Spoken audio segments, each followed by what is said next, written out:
என் குருவுக்கு சமர்ப்பணம். அவர் இல்லாவிடில் தொலைந்திருப்பேன்.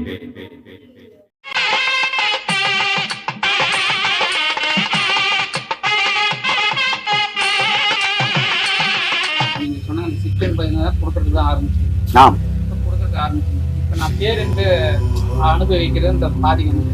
இப்ப இதுக்கான இது எனக்கு வரணும். நீங்க எவ்வளவு பாடம் வந்து பண்ண முடியுது. சரி, எண்ணங்கள் வந்து அப்பதான் வந்து தேவையில்லாத எண்ணம்னா ஆமா.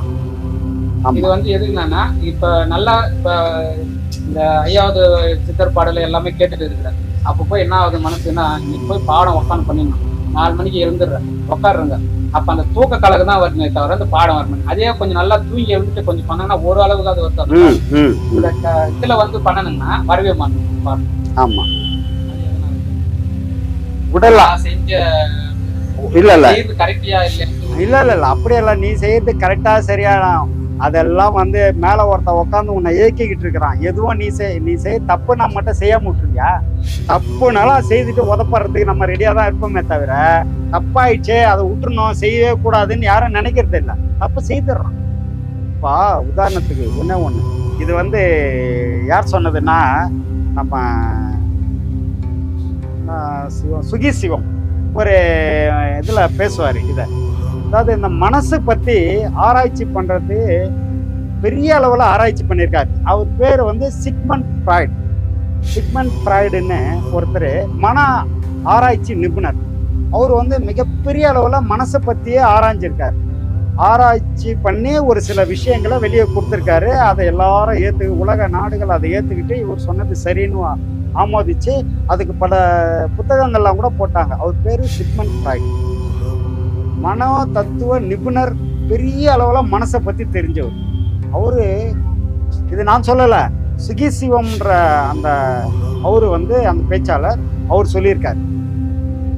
அவரு ட்ரெயின் விட்டு இறங்குறாரு. இறங்கி ட்ரெயின் விட்டு நடந்து போறாரு. முன்னாடி ஒரு பாப்பா போயிட்டு இருக்கு, ஒரு சின்ன பொண்ணு, ஒரு அறியாத பொண்ணு. இந்த பாப்பா பார்த்த உடனே இவருக்கு ஒரு மனசுக்குள்ள ஒரு ஆசை, அந்த பாப்பா பின்னாடி போய் அவள் தட்டிடலாம் அப்படின்னு எண்ணம் வந்துச்சு. இவருக்கு வயசு 80. அந்த பாப்பா ஒரு 15-18 வயசு பாப்பா முன்னாடி நடந்து போயிட்டு இருக்கு. அப்போ ஒரு மனசு, அதான் 2 மனசு இருக்கு இல்லையா, ஆள் மனசு, சி நீ மனுஷனாடா அப்படின்னு அது சொல்லு. மேல் மனசு, நீ பண்ணு பார்த்துக்கலாம், போய் தட்டார் பின்னாடி. முடிஞ்சா செகண்ட் தானே, ஆள் தான் முடிஞ்சு. பெரிய மனோ தத்துவ நிபுணர், சாதாரண ஆள் கிடையாது. மனசை பத்தி அக்கு வேற ஆணி வேற புட்டு வச்சவரு. அவ்வளோ பெரிய ஆளு செய்த செயல் என்ன பண்ண? இது எங்கிருந்து வந்தது? ஏன் இது நடந்தது? அவங்க பண்ண பாவ புண்ணியத்துக்கு ஏற்ற மாதிரி எங்கேயாவது உதப்பண்ணன்னு இருந்திருக்குது அவருக்கு, அங்க உதப்பட்டார். இப்ப காரணம் என்னன்னா, எப்படிதான் நீ தப்பிக்கணும்னு நினைச்சாலும் யாது சொல்லணும் தான் முந்துறோம்னால விதி வலியது. அப்போ நீ என்ன பண்ணாலும் அந்த விதி முன்னாடி வந்து நின்று நீ எங்க பண்ணணுமோ அங்க உன்னை உத வாங்க வைக்கும். வாங்கி வச்சு அதனுடைய ஒரு அனுபவம் எனக்கு பிரச்சனை வந்துச்சு. அது மனசு அப்படியே வெம்புது. ஏன்டா ஒருத்தருக்கு பாடம் பண்ணி நம்ம என்ன பண்ணுங்க, ஒருத்தர் கஷ்டப்படுத்துறதுலன்ட்டு அது ஒரு மாதிரி கஷ்டம் ஆகி அதுக்கப்புறம் அம்மா கிட்ட போயிட்டு அது கொஞ்சம் சரியா இதெல்லாம் நீ என்ன பண்ண, எவ்வளவு பெரிய அறிவாளியா இருந்தாலும் சரி, அது வந்து சில நேரங்கள்ல சில விஷயத்துல நீ அசிங்கப்படணும்னு இருந்ததுன்னா தவிர்க்க முடியாது. ஆனா இந்த பாடத்துல தெளிவு வந்துடும். நம்ம இந்த வேலையை செய்த அசிங்கப்பட போறோம், பற்றுவோம், அசிங்கப்படுவோம் அப்படின்றது முன்னாடியே இந்த பாடம் உனக்கு உணர்த்தும்.